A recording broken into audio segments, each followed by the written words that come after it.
dipertahankan dengan bukti-bukti juga hasil dari otopsi.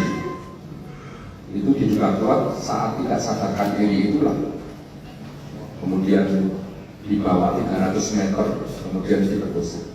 Jadi antara perkosaan bukan saat penyekapan diperkosa, tapi disikap itu kemudian ditutup jalan pernapasannya itu kemudian 6 menit kurang lebihnya dari keterangan tersangka, kemudian dibawa 300 meter ke arah bukit, disitulah terjadi perkosaan.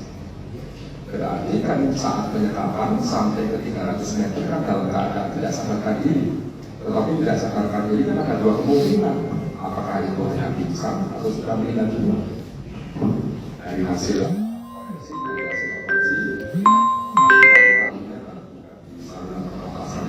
ataupun negara lain yang dari luar di saat dia kemungkinan masih bernapas kemudian ditutup karena orang juga di jalan pernapasan di paru-paru ini dilihat dalam keadaan bersih, sehingga diduga kuat bahwa dalam keadaan tidak sadarkan diri atau sudah meninggal itulah korban diperkosa.